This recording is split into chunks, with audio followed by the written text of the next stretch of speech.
Welcome you all for this video. First of all, thanks to everyone who are supporting my channel. Friends, if you like this video, please subscribe my channel Area of Success. Today we are going to discussing about some previous year's gate questions related to classification of system. Already I uploaded 2 videos related to this topic. If you need to watch that topic, you can check the link in the description box. Okay. Let's move to the topic. First question. Which one of the following discrete time system is time invariant? A. Y of n is equal to n x of n. B. Y of n is equal to x of 3n. C. Y of n is equal to x of minus n. D. Y of n is equal to x of n minus 3. Here we have 3 system functions. Here we need to check whether the system is time invariant or not. So we can take one by one. First we can take the option A. Y of n is equal to n into x of n. So first we can apply delay to the input signal only. So n into x of n minus m. Next we can apply delay to the response of the system. So y2 of n is equal to n minus m into x of n minus m. Here we can check y1 of n and y2 of n. Here we get y1 of n not equal to y2 of n. So we can call this is not a time invariant system. That means it is a time variant system. Okay. Not time invariant.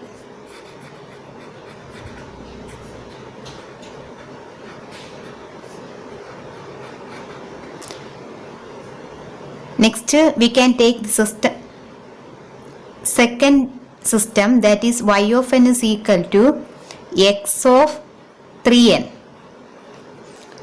First we can apply delay to the input.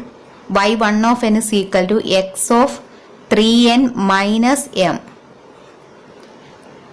Next we can apply delay to the response. So we can write x of 3 into n minus m.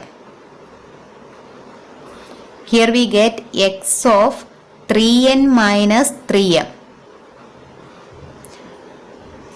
Here we can check y1 of n and y2 of n. Here we get y1 of n not equal to y2 of n. So we can write it is not a time invariant system.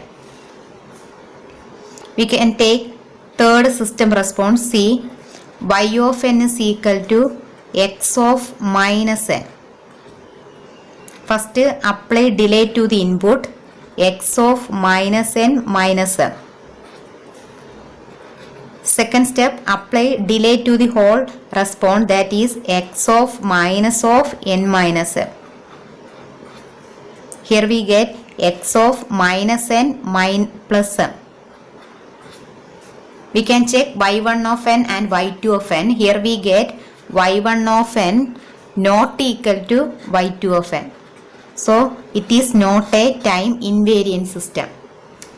We can take the fourth system, D y of n is equal to x of n minus 3. First apply delay to the input. Y1 of n is equal to x of n minus 3 minus m. Then apply delay to the whole response. That means y2 of n is equal to x of n minus 3 minus m. Here we can check y1 of n and y2 of n. Here we get y1 of n equal to y2 of n. So we can say this is a time invariant system.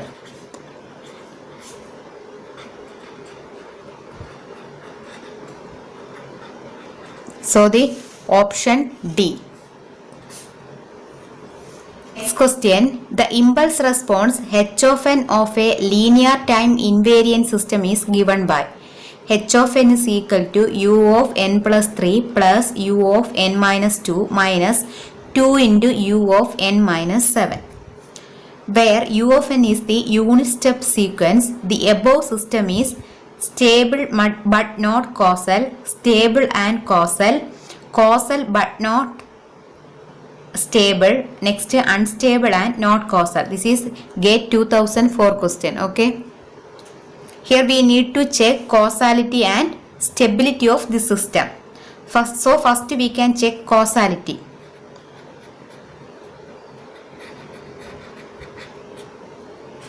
What is H of n?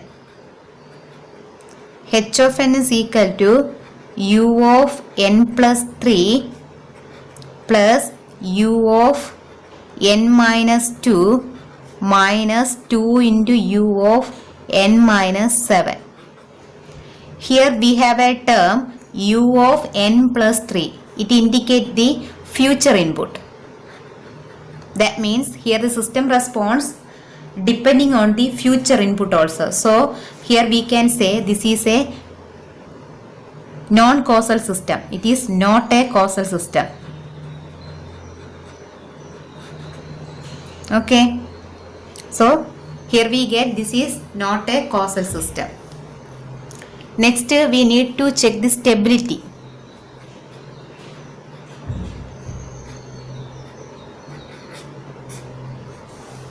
Okay.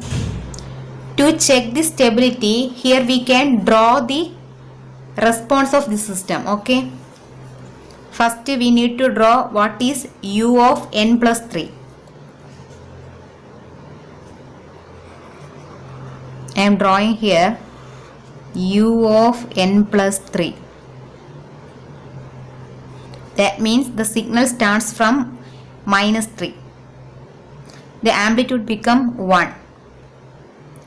So minus 3, minus 2, minus 1, 0.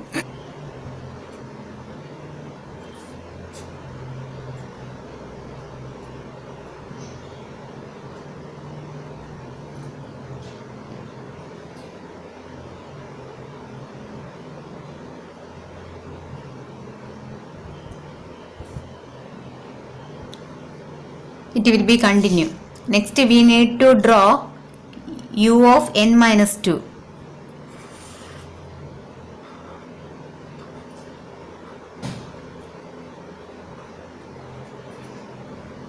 Amplitude become 1.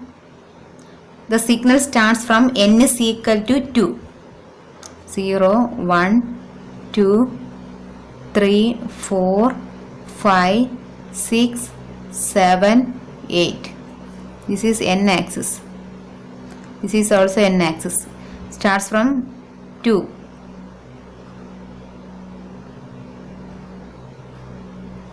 It will be continue. Next we need to draw minus 2 into U of n minus 7. Here amplitude become 2. Here I draw 2 into U of n minus 7.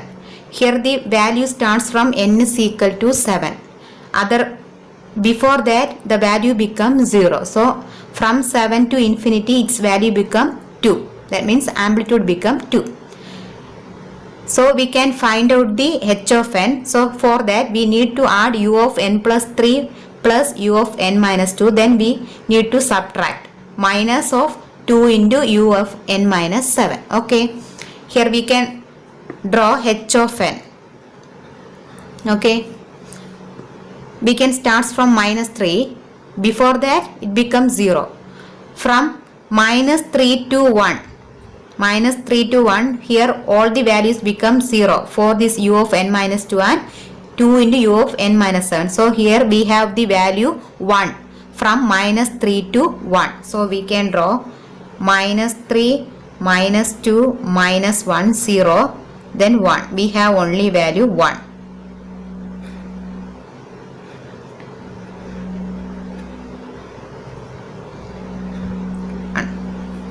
Then at the point 2, here we have 1, here we have 1. From point 2 to 6. Okay. From point 2 to 6, here we have here 1 value, here 1 value. So we need to add. So 1 plus 1 become 2. So here amplitude become 2 from 2 to 6. 3, 4, 5, 6.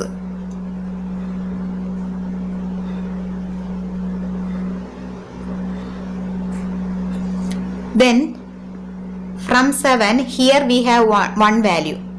Here we have 1. 1 plus 1, 2. Then here minus 2. So from 7 to infinity, we have the value 0. That means 2 minus 2 becomes 0. Okay. This is the resultant graph. So here we can write h of n is equal to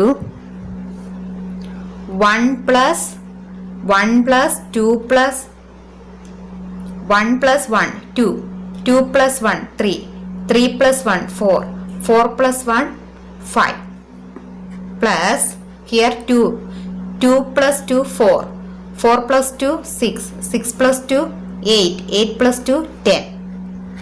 So here we get 15. H of n become 15. That means it is a finite value. It should be less than infinity. So we can call it is a stable system. So here we get the system is stable but not causal. So it obey the option A. Stable but not causal.